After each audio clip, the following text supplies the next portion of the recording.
सो ही hello नमस्ते सत श्री अकाल राधे राधे राम राम प्रणाम है ना।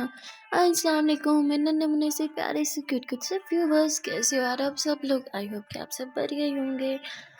कैसे आप लोगों ने तो देखा था मुस्कान है नादिया लव स्टोरी के प्रीवियस पार्ट में कि आदिया जब अपनी फ्रेंड काजल की हालत देखती है तो उसे समझ में नहीं आता वो क्या करे। आदिया एक बहन होने के नाते, एक बेस्ट फ्रेंड होने के नाते काजल को बहुत समझाती है, पर काजल बिल्कुल भी कुछ नहीं समझती है, बस रोती ही रहती है। अब काजल की हालत देख के आदिया पायल को इशारा करती है कि यहाँ आओ, इसे समझाओ, इसे संभालो, इस टाइम इसे सिर्फ तुम्हारी नीड है, तुम ही हो जो उसे संभाल सकती है। पर पायल वो तो मन में ये सोच रही थी कि काजल के साथ जो भी वो उसकी फैमिली से जो गुस्सा है उसे दूर फेंक दे, खुद के करीब नहीं आने दे रही है, सब कुछ उसी के कारण है, इसलिए पायल आगे नहीं आ रही थी। पर तभी आ दिया पायल के पास जाती है, उसे कहती तुम क्यों उसके करीब नहीं जा रही हो, तुम्हें दिख नहीं रहा वो कितनी तकलीफ में, एक तुम ही हो जो इस टाइम उसे शांत करवा सकते हो, जाओ, शी नीड्स यू। पायल बोलती no, she don't needs me, she needs her family. उसे उसकी फैमिली चाहिए, उसके पेरेंट्स चाहिए, जो मेरी वजह से उससे इतने दूर हो गया, खुद को कभी माफ नहीं कर पाऊंगी। आदिया ये सब मेरी वजह से हुआ है, सिर्फ और सिर्फ मेरी वजह से। अब आदिया का मन तो कर रहा था कि वो पायल को यहाँ पे राफड़ लगा दे, भाई पहले इतनी टेंशन है, तुम अपना रोना धोना लेके बैठ गई। देन आदिया गहरी सांस लेती है और कहती है देखो पायल मेरी बात सुनो, तुम्हारी वजह से कुछ नहीं हुआ, ओके। ये डिसीजन तुम्हारा नहीं, ये डिसीजन काजल का था, काजल को तुमसे प्यार था, वो तुम्हारे साथ रहना चाहती थी, उसने इसलिए अपने फियांसे से एंगेजमेंट तोड़ी। अब इस सब का ब्लेम तुम खुद को नहीं दो, प्लीज़ जाओ, काजल को संभालो। और पायल यूँ काजल को देखती है, उसे देख के पायल दौड़ के काजल के पास जाती है, उसे सीने से लगाती है, उसे समझाती है कि प्लीज़ जान अपसेट मत हो, सब ठीक हो जाएगा। मॉम डैड गुस्से में है ना, हाँ पेरेंट्स जब गुस्से में होते हैं तो कड़वी कड़वी बातें कर देते हैं, पर वो दिल से नहीं बोलते। हम देखना जैसे इनका गुस्सा ठंडा होगा ना, आपको अपने सीने से लगा लेंगे। पायल यहाँ पे बहुत कोशिश करती है काजल को रिलैक्स फील कराने की, एंड कहीं ना कहीं काजल थोड़ी रिलैक्स भी हो चुकी थी, उसका रोना पहले से काफ़ी कम हो चुका था। इसे देख के पायल भी गहरी सांस लेती है। फिर पायल इशारा करती है मुस्कान को कि पानी लाओ, मुस्कान दौड़ के पानी लाती है और पायल काजल को अपने हाथों से पानी पिलाने लगती है। काजल बहुत जिद करती है कि मुझे नहीं चाहिए पानी, मुझे नहीं पीना, पर पायल भी कहाँ सुनने वाली थी, वो ज़बरदस्ती काजल को पानी पिलाती है और फिर उसे बोलती है चलो हाँ अब हम घर चलते हैं। काजल बोलती है मुझे कहीं नहीं जाना, मेरी मॉम है अंदर, मैं उन्हें छोड़ के कैसे जा सकती हूँ। जिस पे पायल बोलती है कि इस टाइम अगर आप अपने मॉम डैड के सामने बार बार जाओगी तो उन्हें और गुस्सा आएगा। याद है ना जब मैं गुस्से में होती हूँ मैं क्या बोलती हूँ कि मुझे अभी थोड़ी स्पेस चाहिए, पापा मेरे सामने मत आओ, मुझे थोड़ा अकेला छोड़ो। मॉम डैड भी तो ऐसे है ना, उन्हें थोड़ा स्पेस चाहिए। काजल बोलती नहीं, पेरेंट्स को कभी अपने बच्चों से स्पेस नहीं चाहिए होता। आई नो मेरी गलती है, वो अपसेट है मुझसे, पर मैं मना लूँगी उन्हें। तभी आती है जो काजल को बोलती है पायल ने सही कहा, अभी तुम घर जाओ, मैं अंकल आंटी से बात करने की कोशिश करती हूँ। मुस्कान तुम भी जाओ साथ में। मुस्कान बोलती पर मैं आती होती रिलैक्स जाओ, मैं हूँ ना, मैं यहाँ पे सब ठीक कर दूँगी। पर काजल अभी भी नहीं जाना चाहती थी, तो आदिया काजल को हक करती है और कहती है कि तू कहती है ना मैं तेरी बहन हूँ, तो अपनी बहन पे विश्वास नहीं है, अच्छा मैं सब ठीक कर दूँगी। और फिर काजल मान जाती है, वो आदिया और मुस्कान के साथ घर आ जाती है, पर घर आके भी वो बहुत अपसेट थी। वो सोफे पे जो बैठती है उठने का नाम ही नहीं लेती, बस उसी सोफे पे यूँ बैठी रहती है और रोती रहती है। अब ये हालत देख के बेचारी पायल को बहुत बुरा लग रहा था। पायल को लगता है कि आज मुस्कान सॉरी काजल की जो भी हालत है उसके कारण है, इसलिए वो बहुत अपसेट थी। वहाँ दूसरी तरफ आदिया वो काजल के पेरेंट्स से बात करती है, उन्हें समझाने की कोशिश करती है, पर ये तो उल्टा ही हो गया सब कुछ। काजल के पापा कहते हैं कि बेटा मैंने तुम्हें हमेशा अपने बच्चों की तरह ट्रीट किया, लेकिन अगर तुम यहाँ पे अपनी दोस्त की साइड लेने आई हो तो मत लो, यहाँ से चली जाओ। और ये सुन के तो आदिया समझ आती है भाई अभी मेरा कुछ भी बोलना खतरे से खाली नहीं है, तो मैं चुप ही हो जाती हूँ। आदिया थोड़ी शांत हो जाती है और उसके बाद आदिया डॉक्टर से बात करती है और उनसे आंटी की कंडीशन के बारे में सब कुछ जानती है। वो बिल भी सारे पे करती है, आंटी की जो मेडिसिन रहती थी वो सारी भी लेके आ जाती है और वो एक नर्स को दे देती है। नर्स पूछती है कि आप क्या लगती हो, तो वो बोल देती है कि मैं अंदर जो लेडी है वो मेरी माँ है, और इतना बोल के वो उन्हें वो पकड़ा के वहाँ से चली जाती है। अब नर्स जो है वो सारा सामान अंदर जाके रखती है, जिसपे काजल के पापा पूछते कि मैं तो लाया नहीं, फिर कौन लाया, तो बोलते आपकी बेटी ने लाया है। तो वो बहुत गुस्से में होते थे, सारा सामान बाहर फेंक दो, नहीं चाहिए उसका, उसे क्या लगता है मैं खुद ये सब नहीं ला सकता। जिस पे काजल की मॉम कहती है कि रहने दो, गुस्सा मत करो, और काजल के डैड एकदम चुप और देखने लगते कि ये क्या, मैं तो गुस्सा इसी की वजह से कर रहा था ना, अगर मैं ये नहीं करता तो ये गुस्सा कर लेती, पर ये तो शांत है, कैसे गुस्सा नहीं आ रहा। वेल काजल के डैड बोलते ठीक है ये सारी मेडिसिन आप रख दो, तो बोलती इंजेक्शन लगाना है, तो कहते ठीक है आप लगा दो। नर्स इंजेक्शन लगाती है, फिर वहाँ से चली जाती है। आदिया थोड़ी देर में घर आ जाती है। वो जैसे घर आती है काजल कहती तो तुम घर आ गई, मम्मा मम्मा पापा ठीक है ना, क्या वो घर आ गए? आदिया बोलती नहीं वो अभी घर नहीं आए। काजल बोलती मैं अब हॉस्पिटल जा रही हूँ, मुझसे बहुत घर पे नहीं बैठा जाएगा, मैं मुझे प्लीज़ जाने दो।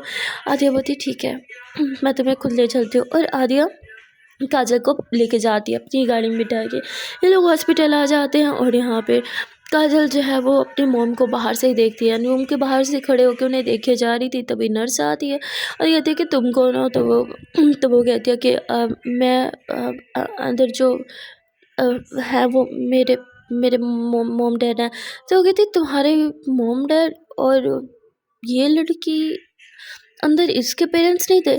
तो आदिया बोलती वो हम दोनों सिस्टर्स हैं। तो कहती ओह अच्छा वैसे शक्ल इतनी मैच नहीं करती। तो इतना बोल के वहाँ से चली जाती है। मुस्कान आदिया को देख के रोने लगती है। आदिया होती है बस कर यार, तो फिर से रोना चालू, अगर तू रोती रहना तो मैं अब तेरी बात ही मानूंगी, तुझे फिर से हॉस्पिटल भी नहीं लाऊंगी। तो काजल वहीं पे चुप हो जाती है। काजल फिर से उठती है और डोर पे खड़ी हो जाती है। वो अपने मॉम को देख रही थी और उसके आंखों से आंसू आ रहे थे। तभी वो देखती है कि उसके डैड दरवाजे की तरफ ही आ रहे हैं। तो यहाँ पे काजल तुरंत छुप जाती है। काजल छुप जाती है और उसके डैड बाहर आते हैं। उन्हें पानी चाहिए था। वो पानी की बोतल लेके और गिलास लेके फिर से अंदर चले जाते हैं। और यहाँ काजल अभी भी काफ़ी अपसेट खड़ी थी, जिस पे आदिया उसे फिर से समझाने लगती है। काजल बोलती है कि आदिया मैं ठीक हूँ, मैं इतनी वीक भी नहीं हूँ कि खुद को संभाल ना पाऊँ। डोंट वरी यार, तू घर जा, तुझे भी कितनी टेंशन ली ना मैंने, सॉरी यार, मैं बिल्कुल ठीक हूँ। आदिया बोलती पागल है क्या, तुझे अकेले छोड़ के जाऊँगी? नेवर, मैं तेरे साथ खड़ी रहूँगी। आदिया इतना बोलती है कि तभी आदिया के मोबाइल पे कॉल आ जाती है। आदिया कॉल रिसीव करती है और मुस्कान की एकदम घबराते हुए आवाज़ आती है आदिया मैम, घर के बाहर कोई है जो बार बार बेल दे रहा है। आदिया बोलती कौन है? तो दरवाज़ा तो नहीं खोला ना, दरवाज़ा मत खोलना। तो वो काजल बोलती है क्या हुआ, सब ठीक तो है ना? आदिया बोलती एक सेकंड मुस्कान जान रिलैक्स, हाँ मैं आ रही हूँ, दरवाज़ा मत खोलना ओके। तो कहती मैं दरवाज़ा नहीं खोल रही, पर वो बाद में दरवाज़ा पीटे जा रहा है, क्या मैं पुलिस को कॉल करूँ? आदिया बोलती नहीं पुलिस को कॉल मत करो, मैं बस अभी आती हूँ। आदिया तब बोल के कॉल कट कर देती है। काजल बोलती डोंट वरी आदिया, तू जा, मैं यहाँ हूँ ना, मैं सब देख लूँगी। आदिया बोलती मैं थोड़ी देर में आती हूँ। काजल बोलती ज़रूरत नहीं है, तू जा, मुस्कान के साथ रह ओके, वो डरती है ना, तू जा जल्दी से। तो आदिया तुरंत भागते हुए पार्किंग में जाती है। वो अपनी गाड़ी लेती है और सीधा मुस्कान के घर की तरफ निकल पड़ती है। और यहाँ काजल देखती है कि उसकी मॉम सो चुकी है। वो ज़रा और झांक के देखती है तो उसके डैड की भी आंखें बंद थी। यहाँ पे अब काजल को लगती है कि शायद मॉम डैड दोनों ही सो गया, और यही सही मौका है अंदर जाके इन दोनों को मिलने का। यही सोच के काजल अंदर रह जाती है। वो अपनी मॉम के पास जाती है, उनके माथे को चूमती है, उनके हाथों को लेके बैठ जाती है और रोते हुए कहती है माँ आई एम सॉरी माँ, आई नो मेरी गलती है, मैंने आप दोनों को बहुत हर्ट किया, मैं आपसे बहुत प्यार करती हूँ माँ, हाँ प्लीज़ मुझे माफ़ कर दो प्लीज़, अब आप जैसे बोलोगी मैं वैसे कर लूँगी, तो प्लीज़ मुझसे गुस्सा मत हो माँ, ऐसा क्यों किया आपने खुद की जान, क्यों माँ क्यों? भगवान न करे अगर आपको कुछ हो जाता तो मेरा क्या होता? आपने एक बार मेरे बारे में नहीं सोचा। अब तो हमेशा कहती हो ना मेरे जीने का कारण तुम हो बेटा, तुम हो, तो तब आपको याद नहीं आया? हाँ, मेरा क्या होता माँ आपके बिना, क्यों किया आपने ऐसा, क्यों? इतना बोल के काजल जोरों से रोने लगती है। उसके बाद काजल अपने डैड को देखती है जो बेचारे चेयर पर यूँ सुकड़ के बैठे थे नींद में। तो यहाँ पे काजल तुरंत बाहर आती है और वो वहाँ पे एक वार्ड बॉय को कुछ पैसे देती है और उससे एक कम्बल मंगवाती है जो अपने डैड को ओढ़ती है, और अपने डैड को ओढ़ते हुए उनके पाँव पे किस करती है कि I am so sorry dad, I know मैंने आपको बहुत हर्ट किया है। आप हमेशा कहते थे ना मैं आपको हमेशा प्राउड फील करवाती हूँ, पर मैंने इस बार आपको, sorry dad, I am so sorry. काश मैं आपको समझा पाती डैड मैंने ऐसा क्यों किया। अभी तो आपको बस इतना पता है कि मैंने अपनी एंगेजमेंट तोड़ दी, पर जब आपको पता चलेगा मैंने ऐसा क्यों किया तो पता नहीं आप क्या रिएक्ट करोगे। सॉरी डैड, भगवान ने मुझे ऐसा क्यों बनाया, इसमें मेरी गलती तो नहीं है डैड, अगर मैं ऐसा फील करती हूँ तो इसमें मेरी गलती तो नहीं है ना, मैं मैं क्यों हूँ ऐसी, मैं किससे क्वेश्चन करूँ डैड, किससे पूछूँ, कौन देगा मुझे जवाब। सॉरी डैड आप लोग को हर्ट करने के लिए। I am so sorry dad, I am so sorry. इतना बोल के काजल यही अपने डैड के पैरों पे अपना सर रख के रोती रहती है। पर उसके डैड और मॉम दोनों ही क्या भी गहरी नींद में सोए थे। मॉम को तो इंजेक्शंस लगे हुए थे नींद के, जिसकी वजह से उनकी आंखें नहीं खुलती। लेकिन यहाँ थोड़ी थोड़ी काजल के डैड की आंख हो रही थी। काजल जैसे ही देखती है वो तुरंत रूम से बाहर चली जाती है। यहाँ काजल के डैड उठ जाते हैं, वो देखते हैं कि उनके पूरे ब्लैंकेट हो गई थी। ब्लैंकेट कहाँ से आया, और उठ के इधर उधर रूम में देखने लगते हैं। तभी वो रूम के बाहर भी आते हैं, पर काजल टाइम से छुप जाते हैं, इसलिए उसके डैड देख ही नहीं पाते। उन्हें लगता है शायद आदिया होगी यहाँ पे। अब यहाँ पे आदिया जो है वो घर पहुंच जाती है। वो जैसे ही वहाँ पे जाती है तो उसी टाइम देखते हैं कि वहाँ से एक आदमी भाग रहा है। आदिया उसे पकड़ने की कोशिश करती है, पर तब तक वो भाग चुका था। आदिया ज़ोर ज़ोर से डोरबेल बजाती है। यहाँ मुस्कान डर के मारे दरवाज़ा नहीं खोल रही थी, तो आदिया ज़ोर ज़ोर से बोलती है, मूसू बेबी दरवाज़ा खोलो, हाँ मैं हूँ। आदिया जल्दी से दरवाज़ा खोलो। मुस्कान दरवाज़ा खोलती है और आदिया को हक कर लेती है। आदिया बोलती क्या हुआ, इतनी घबरा क्यों रही हो। मुस्कान बोलती पता नहीं वो आदमी कौन था और कब से दरवाजे के बाहर खड़ा था, मुझे बहुत डर लग रहा था। आदित्य होती रिलैक्स में मैं आ गई हूँ ना, डरो मत, कुछ नहीं होगा। और पायल पायल कहाँ है, तो बोलती वो दीदी तो कहती क्या दीदी।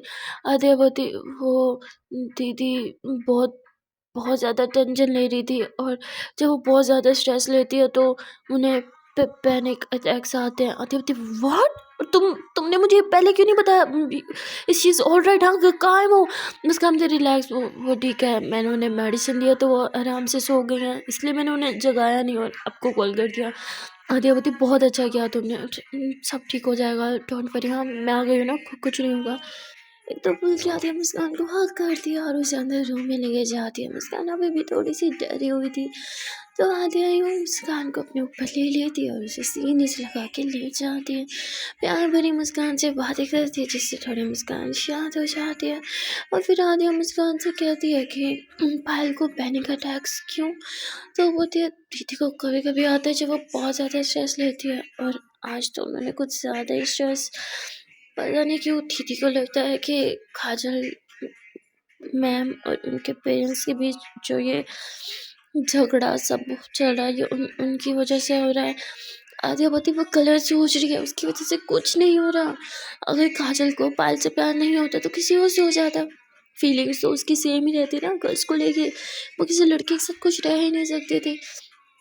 मुस्कान बोलती यही बात मैंने दीदी को समझाई, पर उन्होंने बोला कि उनकी लाइफ में जाने से पहले काजल मैम की लाइफ बिल्कुल सेट थी, वो अपने फियांसे से शादी भी कर लेती। अगर पायल जी उनकी लाइफ में कभी नहीं जाती तो पता नहीं दीदी को क्या हो गया, वो मेरी कोई बात को समझ ही नहीं रही। तो आधे मुस्कान वो किस कहती है, कहते इट्स ओके, मैं हूँ ना, सब ठीक हो जाएगा। मुस्कान बोलती है कि आप क्या क्या ठीक करोगे, काजल मैम को संभालोगी या फिर दीदी को संभालोगी। डोंट वरी, मैं हूँ ना, दीदी को तो मैं संभाल लूँगी, आप बस काजल मैम को संभाल लेना। दिया बताइए अच्छा जी, और आपको कौन संभालेगा फिर। मुस्कान बताई मैं खुद को खुद संभाल लूँगी। दादी हंसते थे, मैं छोटू सा बच्चा ऐसे कैसे खुद को संभाल लूँगी, हाँ मैं हूँ ना, मैं संभालूँगी आपको, हाँ हमेशा, अपनी जान के लिए तो मैं हमेशा फ्री रहती हूँ ना। तो फिर ये दोनों एक दूसरे को देख के थोड़ी सी स्माइल करते हैं, और फिर बातों ही बातों में एक दूसरे के थोड़ा सा क्लोज आने लगते हैं। आई नो इतनी टेंशन थी, पर फिर भी कहते हैं ना जब आपका पार्टनर आपके पास हो तो सारी टेंशन आप भूल जाते हो। आदि और मुस्कान का भी यही था, ये दोनों सारी टेंशन भुला देते हैं और एक दूसरे के काफ़ी ज़्यादा क्लोज आने लगते हैं। देखते ही देखते आदित्य मुस्कान को लिप्स पे किस कर दिया और मुस्कान को उसे किस कर दिया। ये दोनों ऐसे ही एक दूसरे को किस कर रहे थे, एक दूसरे की बाहों में सुकून फील कर रहे थे। वहाँ दूसरी तरफ काजल, वो दूर से ही अपने मॉम डैड को देख रही थी। उसके डैड थोड़ी देर बाद फिर से सो जाते हैं, तो मुस्कान रूम में आ जा सॉरी काजल रूम में आ जाती है, जहाँ वो अपने मॉम डैड के साथ टाइम स्पेंड करती है, रोती है, उनसे बातें करती है। पर उसके मॉम डैड तो दोनों गहरी नींद में सो रहे थे। जहाँ रोते रोते बेचारी काजल को भी नींद आ जाती है, वो अपनी माँ के पैरों पे ही सो जाती है। अब सुबह हो गई थी और एक नर्स स्टैंड पे आई थी, वो देखती है काजल को इस तरह अपनी माँ के पैरों पे सोते हुए, तो वो काजल को उठाती है और कहती है आपको सोना तो आप बाहर जाके बेंच पे सो सकते हो। जिस पे काजल जगती है, कहती नहीं वो पता नहीं कैसे आँख लग गई, अब फाइल मैं ठीक हूँ। जिस पे नर्स बोलती है आपको तो बहुत नींद आ रही है, लगता है आप सारा जागी हो, है ना, सोई नहीं हो, आप प्लीज़ बाहर जाके थोड़ा आराम कर लो। वैसे भी यहाँ पे आपके डैड है ना आपके मॉम के साथ। काजल बोलती नो ना, आई एम फाइन, आप प्लीज़ चेक कीजिए ना माँ को, आप प्रॉपर चेकअप कीजिए, ये ठीक तो है ना। नर्स बोलती हाँ बस वही चेक करने आई हूँ। वो आके अच्छे से चेक करती है और फिर कहती है अच्छा ठीक है अब मैं चलती हूँ, और वो जाने लगती है। काजल भी उसके पीछे पीछे जाते हैं क्योंकि उसे अपनी माँ के बारे में कुछ पूछना था। वो अंदर से बहुत कुछ पूछ रही थी, माँ का बीपी कैसा है, उनकी ये तबीयत कैसी है, उनकी हार्ट बीट तो नॉर्मल है, काफ़ी क्वेश्चंस कर रही थी, जिस पे नर्स बोलती थी अरे रिलैक्स, आपको इतने ज़्यादा डिटेल में तो डॉक्टर ही बता सकेंगे, वो थोड़ी देर में आने ही वाले हैं राउंड पर, आप उनसे सारी डिटेल जान लेना। काजल बोलती ठीक है, थैंक यू। और उसके बाद काजल फिर से रूम के बाहर से ही मॉम को देखने लगती है। तभी वो देखती है कि उसके डैड दरवाजे की तरफ आ रहे हैं। काजल फिर से चुप जाती है। उसके डैड जाते हैं, फ्रेश होते हैं और पानी लेते हैं और साथ में चाय लेते हैं और रूम की तरफ आने लगते हैं। यहाँ काजल अपनी माँ से मिलने के लिए रूम के अंदर चली जाती है और ऊपर से आ जाते हैं काजल के डैड। वो देख लेते हैं और वो गुस्से से सारा सामान साइड पे रखते हैं, काजल का हाथ पकड़ते हैं और उसे रूम से बाहर लेके आ जाते हैं। तो तुम्हारी हिम्मत कैसे हुई यहाँ मेरी बीवी से मिलने आने के लिए, मना किया था ना मेरी बीवी से और मुझसे दूर रहो। जिस पे काजल बती वो सिर्फ आपकी बीवी नहीं है डैड, वो मेरी माँ भी है, और आप ऐसे कैसे मुझसे दूर रख सकते हैं मेरी माँ को। नहीं डैड देखिए आई एम सॉरी, मुझे पता है मैंने जो भी किया वो सही नहीं था, मैंने आप दोनों को बहुत हर्ट किया, पर डैड ट्रस्ट मी मैं बहुत बहुत ज़्यादा गिल्ट में, I am so sorry dad, मैं आप दोनों के बिना नहीं रह सकती डैड, प्लीज़ मैं आपसे हाथ जोड़ के माफ़ी मांगी हूँ, प्लीज़ डैड मुझे माफ़ कर दीजिए। यहाँ काजल बहुत रोती है, अपनी माँ से मिलने के लिए रिक्वेस्ट करती है, पर उसके डैड बिल्कुल भी अलाउ नहीं करते और कहते कहाँ थी तुम रात भर, हाँ जब तुम्हारी माँ को तुम्हारी ज़रूरत थी तुम नहीं थी, मैं था उनके पास, मैंने तुम्हारी माँ का हमेशा साथ दिया, पर तुम अपनी माँ का साथ नहीं दे सकी। एक रात तुम यहाँ नहीं बिता सकी हॉस्पिटल में, तुम तो आराम करने के लिए घर चली गई थी ना, राइट, तो अब क्या करने आई हो, जाओ घर जाओ और अभी भी आराम फरमाओ। काजल बोलती डैड प्लीज़ डैड, काजल बहुत रिक्वेस्ट करती है, पर उसके डैड हॉस्पिटल में बहुत ज़्यादा चिल्लाने लगते हैं और काजल को कहते हैं कि दफ़ा हो जाए यहाँ से, अपना गंदा चेहरा मुझे अब कभी मत दिखाना। काजल को कभी मैं नहीं देखा उसके डैड उससे इस तरह बात करेंगे, इतना रूड। काजल रोते हुए वहाँ से चली जाती है। दूर खड़ी नर्स ये सब कुछ देख रही थी और अब उसे बहुत गुस्सा आ जाता है, जिस पे वो काजल के डैड को आके सुनाने लगती है और कहती है आप थे रात भर जो घोड़े गधे बेच के सो रहे थे, वो थी जो पूरी रात भर जागती रही, जो अपनी माँ की और आपकी खिदमत करती रही। आपको क्या लगा आपके ऊपर जो कंबल ओढ़ा था किसने ओढ़ा था, उसने ओढ़ा था, उसने कंबल लाया था, सब उसने किया, रात भर जागी, क्या रखा आप दोनों का। रोती रही बच्ची, एक सेकंड के लिए नहीं सोई, और सुबह भी मैंने उसे रेस्ट करने के लिए बाहर भेजा था, मैंने उसे बोला था घर चले जा, पर वो फिर भी नहीं गई और आप उसे ही सुना रहे थे। आप तो बहुत लकी हो जो इतना प्यार करने वाली, इतनी चाहने वाली बेटी है आपके पास, वरना आजकल के तो बच्चे माँ बाप को पूछते ही नहीं है, पर आपको अपनी बेटी की कदर ही नहीं है। बहुत बुरा भला बोल दे देती है, जिस पे काजल के डैड को थोड़ा गिल्टी फील होता है कि उन्होंने अपनी बेटी के साथ रूड बिहेव किया। वो रूम में आते हुए थोड़ा परेशान होकर बैठ जाते हैं, तभी काजल की मॉम जग जाती है और वो खांसने लगती है, तो काजल के डैड उन्हें पानी देते हैं। फिर काजल की मॉम जो है वो दरवाजे के बाहर झांकने की कोशिश करती है और उठने की कोशिश करती है, तभी काजल के डैड उन्हें संभालते हैं और कहते क्या हुआ, क्या देखने की कोशिश करी हो। तो बोलते काजल वो दरवाजे के बाहर थी ना, तो बोलते तुम इतनी जल्दी पिघल गई, मुझे तो लगा था तुम्हारा गुस्सा इतनी जल्दी नहीं जाएगा, कल को बोल रही तुम्हारी कोई सुल्तान नहीं है और अब अपनी बेटी को देखने के लिए उठ के बैठ रही हो, वाह नाइस, मुझे पहले ही पता था तुम माँ बेटी एक साथ मिल जाओगी और एंड में गंदा मुझे ही करोगी, मेरी बेवकूफ़ी है जो तुम्हारी बातों में आके अपनी बेटी को इतना सुना दिया। तो काजल की माँ कहती क्या मतलब क्या बोला तुमने उसे, और फिर काजल के डैड रोने लगता है कि मैंने उसे गुस्से में कुछ ज़्यादा ही बुरा भला बोल दिया और वो रोते हुए चले गए। मुझे बहुत बुरा लग रहा है, पता नहीं हमारी बेटी कहाँ होगी, कैसी होगी, मैं बहुत बुरा बाप हूँ, ये मैंने क्या कर दिया, और रोने लगते हैं। और यहाँ पे भाई सबका, कभी काजल रोती है, कभी इसकी मोम रोती, तो कभी इसके डैड रोते, यही सब कुछ चल रहा था।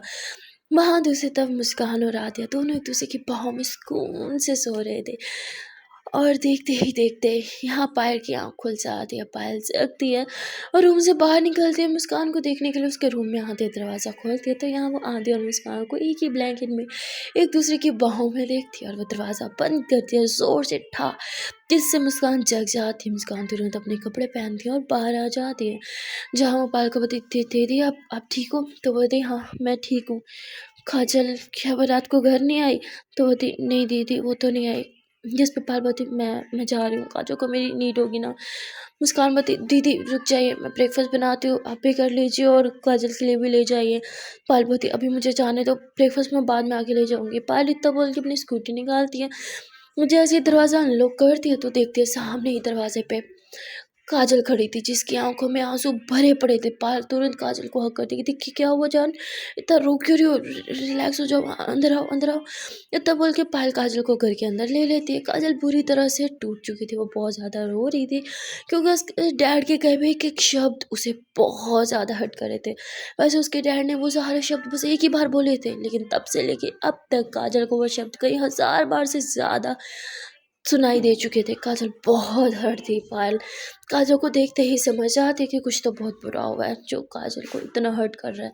पायल काजल को हक करते हुए अपने रूम में लेके आती है, उसे पानी पिलाती है और काजल यूँ पायल को देखती है। पायल काजल को देखती है और पायल को देखते हुए काजल की आंखों में आंसू जो है वो टिप टिप करके बरसने लगते हैं। काजल जोर जोर से चिल्ला चिल्ला के रोने लगती है। पायल काजल को हक करती है। पायल खड़ी थी और काजल बैठी थी, तो काजल ने जब पायल को हक किया हुआ था तो उसका सर पायल की टमी पे था और काजल बहुत जोर जोर से चीखे मार मार के रो रही थी, जैसे कोई चीज़ उसे अंदर ही अंदर खाई जा रही हो। वो कहते हैं ना, जब कोई चीज़ हमें बहुत ज़्यादा हर्ट कर रही हो, अंदर ही अंदर खाई जा रही हो, तो हम ज़ोर ज़ोर से चिल्ला चिल्ला के रोना चाहते हैं। और काजल का भी यही था, वो चिल्ला चिल्ला के रो रही थी। उसके चिल्लाने की, रोने की आवाज़ मुस्कान के रूम तक भी चली जाती है, जिस पे आदि और मुस्कान दौड़ के बाहर आते हैं और काजल की हालत देख के उन्हें भी बहुत रोना आता है। आदिया, मुस्कान, पायल, ये तीनों मिलके काजल को शांत कराने की कोशिश कर रहे थे, पर काजल शांत होने का नाम ही नहीं ले रही थी। वहाँ दूसरी तरफ बेचारे काजल के मोम डैड भी अब बहुत ज़्यादा गिल्ट में थे। उन्हें पता था कि उनकी बेटी की भी गलती है, लेकिन जो उन्होंने किया वो भी तो ठीक नहीं था ना। उन्होंने एक बार नहीं पूछा कि बेटा तूने एंगेजमेंट तोड़ी क्यों, तुझे क्या दिक्कत है, तुझे तेरे फियांसे से प्रॉब्लम है, कोई तेरी लाइफ में है, क्या है, कुछ भी नहीं। बस जैसे एंगेजमेंट टूटी तो उसके मोम डैड ने काजल को सुनाना स्टार्ट कर दिया और घर से ही निकाल दिया।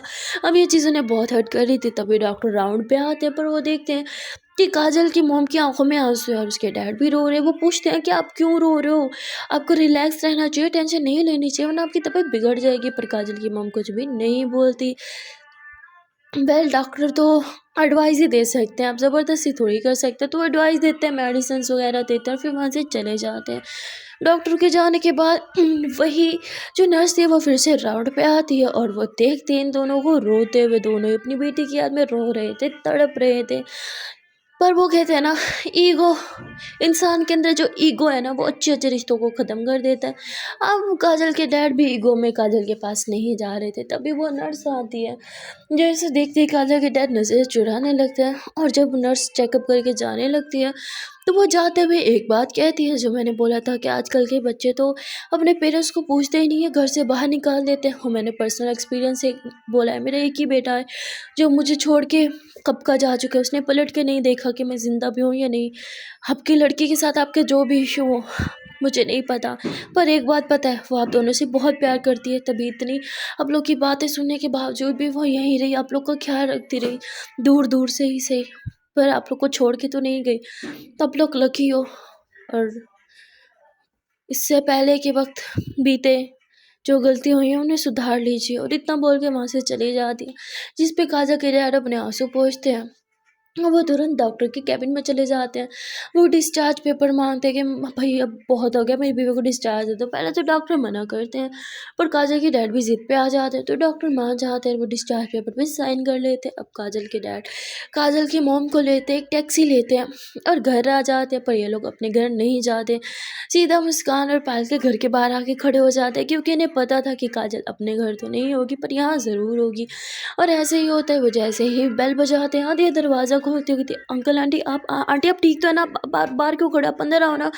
और वो काजल की मोम को सहारा देते हुए उन्हें घर के अंदर लेके आ जाती है। फिर कहती है, काजल काजल कहाँ हो तुम, बाहर आओ। पर काजल नहीं आती, क्योंकि काजल अभी भी ज़ोर ज़ोर से रो रही थी और पायल ही थी जो उसे संभाल रही थी। काजल की रोने की आवाज़ टीवी लाउंज तक भी आ रही थी, तो काजल के मोम डैड का कलेजा एकदम से ऐसे फटने जैसा हो जाता है। वो कहते हैं ना, जब आप देखो कि आपका बच्चा इतना ज़्यादा रो रहा हो और वो भी चिल्ला चिल्ला के रो रहा हो, मानो जैसे अंदर ही अंदर से कोई चीज़ खा रही हो, तो आपका कलेजा ऐसे बाहर आने को होता है। काजल के मॉम डैड का भी ऐसा था, वो दौड़ के उस रूम में जाते हैं जहाँ से आवाज़ आ रही थी। दरवाजे पे ही उनके कदम ठहर जाते हैं। काजल अभी भी पायल को हक करके ज़ोर ज़ोर से चिल्ला चिल्ला के रो रही थी और पायल उसे संभाल रही थी। पायल को उसे संभालना देख के काजल की मॉम को लगता है कि कितनी अच्छी दोस्त है, कैसे संभाल रही है। यहाँ काजल की मॉम तुरंत कहती, काजल बेटा तुम मत रो, हमें माफ़ कर दे, हमने तेरे साथ गलत किया ना, तो तुम मत रो। काजल भी अपनी माँ को देखती थी, मम्मा अब आप यहाँ क्या करिए, आपको तो हॉस्पिटल में होना चाहिए ना, डैड आप इन्हें यहाँ क्यों लाए हैं, इनकी तबीयत खराब है, डॉक्टर ने बोला था इन्हें रेस्ट। पापा आप दोनों यहाँ पे क्या कर रहे हो। काजल अपना आंसू आंसू रोना सब भूल जाती है और अपने मॉम डैड की फिक्र में पागल हो जाती है। और ये सब कुछ देख के उसके मॉम डैड भी काजल को हक कर लेते हैं और उससे माफ़ी मांग लेते हैं। काजल अपने मॉम डैड दोनों के पैरों में गिर जाती है, रो रो के चूम चूम के उनके पैरों को माफ़ी मांगती है। उसके मॉम डैड उसे माफ़ कर देते हैं।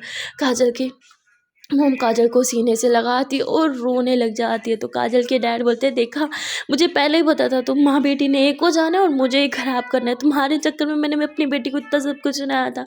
तो काजल हंसने लगती है और अपने डैड को भी खींच लेते हैं। ये तीनों ही हक करके खड़े होते हैं और यहाँ पायल, मुस्कान और आदिया तीनों ही स्माइल कर रहे थे, तीनों के फेस पे स्माइल थी। फिर सारे एक दूसरे को हक करते हैं। फाइनली थोड़ी सी खुशियाँ आ जाती हैं। फिर पायल दौड़ के जाती है, सबके लिए पानी लाती है और पायल काजल की मॉम का बहुत ख्याल रखने लगती है। वो काजल की मॉम को अपने बेड पे लिटाती है, उनके ऊपर ब्लैंकेट डालती है, कभी उनके लिए जूस ला रही है, कभी फ्रूट कट कट के ला रही है। वो इतना ज़्यादा ख्याल रखती है ना, मानो जैसे ये काजल की नहीं पायल की ही माँ हो। और पायल की इतनी खिदमतें देख के तो काजल की माँ ही बोल पड़ती है, अगर मेरा कोई बेटा होता तो बेटा तुम तो मेरे ही घर की बहू बनती और तुम्हें कहीं नहीं जाने देती। ये सुन के काजल थोड़ा मुस्कुराती है और मन ही मन में कहती है, तो क्या हुआ, बहू तो ये अभी भी बन सकती है माँ, अब आपने बोल दिया ना, तो ये हमारे ही घर की बहू बनेगी। और काजल की माँ कहती, क्या हुआ काजल, तुम कहाँ खोई हो। काजल कहती, नहीं माँ कहीं भी नहीं। सो फाइनली यहाँ पे सब कुछ ठीक हो गया था। पर जब काजल की मॉम को पता चलेगा कि काजल ने किसके चक्कर में एंगेजमेंट तोड़ी थी, कि तब भी वो पायल को पसंद करेंगे या फिर से वही सब, वेल वो सब जानने के लिए आपको देखना पड़ेगा नेक्स्ट पार्ट। और हाँ, वो इंसान कौन था जो मुस्कान के घर में बार बार आने की कोशिश कर रहा था, डोरबेल बजा रहा था। क्या वो फिर से कोई खतरा बन के सामने आने वाला है या फिर कोई ऐसा जो इनकी लव स्टोरी में इनकी हेल्प करने वाला है। आने वाला पार्ट बहुत इंटरेस्टिंग होने वाला है। स्टोरी काफ़ी ज़्यादा कॉम्प्लिकेटेड हो गई है, समझ में नहीं आ रहा कि कौन उनका साथी है और कौन दुश्मन। और वहाँ दूसरी तरफ मुस्कान के डैड, अब तक तो उन्हें पता चल ही गया होगा कि उनका स्पाई गायब है, तो फिर वो क्या करेंगे। क्या उन्होंने ऑलरेडी कुछ प्लान कर रखा है जिसे बस वो एग्जीक्यूट करने वाले हैं, या फिर कुछ और ही। तो पार्ट बहुत ज़्यादा इंटरेस्टिंग होने वाला है, उसे मिस करना बिल्कुल मत भूलना। इसलिए अगर अभी तक इस वीडियो को लाइक नहीं किया तो जल्दी से अपने प्यारे प्यारे सुंदर सुंदर हाथों से इस वीडियो को लाइक कर दो। कमेंट में ज़रूर बताना आज का कौन सा पार्ट अच्छा लगा। और हाँ गाइस, अगर आपके पेरेंट्स आपके पार्टनर को एक्सेप्ट नहीं करेंगे तो आप क्या करोगे। अपने पेरेंट्स के खिलाफ जाके अपने पार्टनर से शादी करोगे, उसके साथ रिलेशनशिप में आओगे, या फिर अपने पेरेंट्स को मनाने की कोशिश करोगे। वैसे मेरी पर्सनली एडवाइस है कि आप सबको पहले तो अपने पेरेंट्स को मनाने की कोशिश करना चाहिए। अगर इम्पॉसिबल सा है तो फिर कुछ ऐसा करना चाहिए जिससे आपके पेरेंट्स को रियलाइज़ हो कि आपने जो पार्टनर चूज़ किया है वो आपके लिए बेस्ट है। क्योंकि अगर उन्हें पता चलेगा कि आपका पार्टनर आपके लिए बेस्ट है तो वो कभी भी आपकी खुशियों के बीच में नहीं आएंगे। सो गाइस, आज के लिए इतना ही, मिलते हैं फिर नेक्स्ट पार्ट में। अगर आज का पार्ट अच्छा लगा हो तो वीडियो को लाइक कर देना, कमेंट में ज़रूर बताना कि कौन सा पार्ट है, कौन सा डायलॉग अच्छा लगा। चैनल को सब्सक्राइब नहीं किया तो बहुत गलत बात है, जल्दी से चैनल को सब्सक्राइब कर दो। एंड हाँ, don't forget to press the bell icon. मिलते हैं फिर नेक्स्ट पार्ट में। Till then tata bye bye and take care.